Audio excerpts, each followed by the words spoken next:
The MotoGP paddock rarely sleeps, but this weekend in Goiânia, it's positively boiling. Under the heavy Brazilian air, frustration has spilled into the open, and at the centre of it stands Fabio Quartararo, visibly agitated, brutally honest, and increasingly concerned. As Yamaha's new era with the V4-powered M1 stumbles out of the gate, the 2021 world champion has delivered a stark warning, one that cuts through optimism and exposes a project still searching for direction. Quartararo did not mince his words ahead of what he expects to be another gruelling weekend. The return of MotoGP to Brazil after 2 decades was supposed to offer fresh variables, perhaps even opportunity. Instead, for Yamaha, it threatens to underline just how far they have fallen. The Frenchman's verdict on the new M1 is damning. It doesn't have a single strong point. In a championship defined by marginal gains, that admission is as serious as it gets.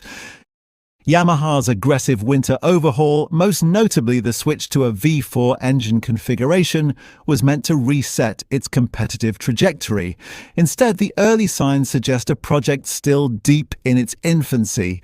While both Quartararo and Alex Rins salvaged points in the season opener in Thailand, the result flattered to deceive, aided by retirements and late-race chaos among frontrunners rather than genuine race pace. A private test in Jerez followed, offering valuable mileage and an early glimpse into the future with Pirelli tyres set for 2027.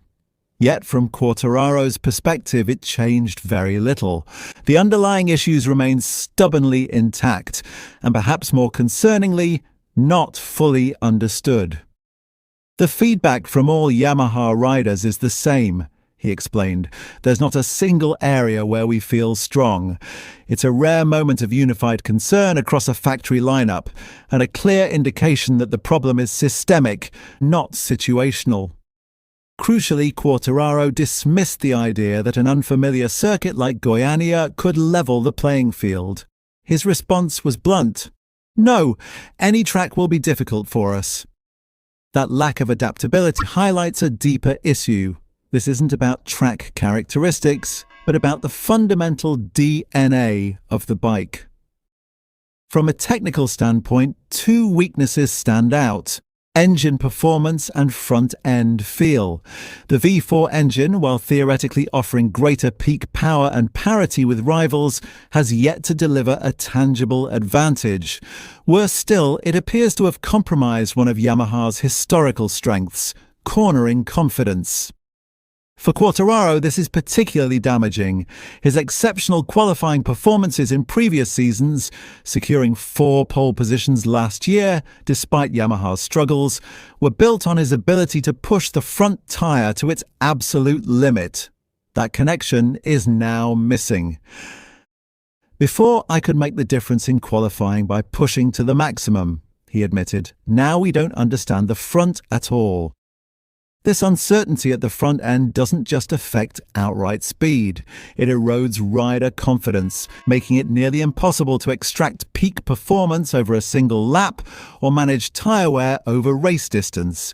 In modern MotoGP, where front-end feel dictates everything from braking stability to corner entry aggression, it's a critical handicap. Equally troubling is the admission regarding the engine. We know we can't do anything about it for now.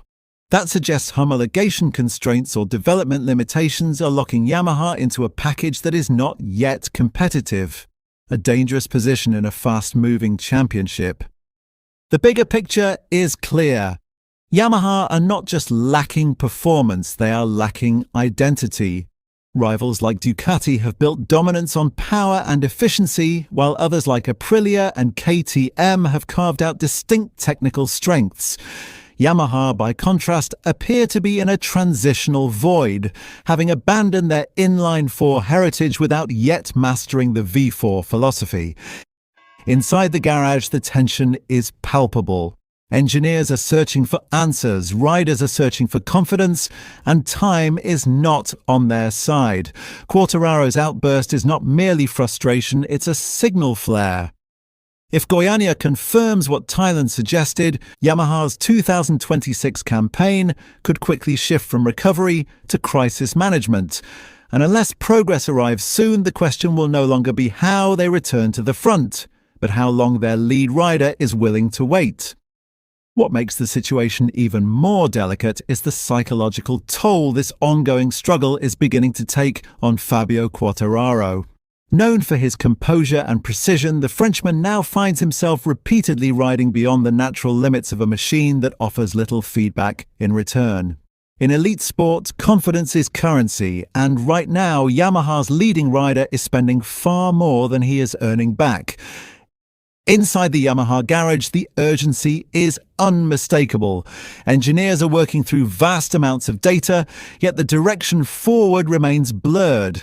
The shift to a V4 engine was supposed to align Yamaha with the technical philosophy of its rivals, but instead it has opened a new chapter of uncertainty. Rather than refining a known strength, they are now building understanding from the ground up. And that takes time MotoGP rarely allows. There is also a growing contrast between expectation and reality. Yamaha did not embark on this radical redesign to merely compete for points. The ambition was to return to podium contention and eventually fight for victories. However, based on Quartararo's assessment, even consistent top 10 finishes may prove a challenge under current conditions. That gap between ambition and performance is where pressure begins to mount most intensely. For Alex Rins, the situation is equally frustrating, even if expressed with less intensity. His riding style differs from Quartararo's, yet the feedback converges on the same conclusion. The bike lacks a defining strength. When two riders with contrasting approaches reach identical technical concerns, it reinforces the notion that the issue lies deep within the bike's core architecture, rather than in setup or adaptation. Another layer to this crisis is the competitive pace of rival manufacturers. Ducati continues to set the benchmark with a package that excels in acceleration, braking stability, and tyre management. Meanwhile, KTM and Aprilia have made significant strides, closing gaps and exploiting every weakness shown by their competitors. In such an environment, stagnation is not neutral, it is regression. From a strategic perspective, Yamaha may now be forced to reconsider its development priorities mid-season. Do they continue pushing the current V4 concept in hopes of a breakthrough, or begin laying the groundwork for a longer-term fix aimed at 2027 and beyond?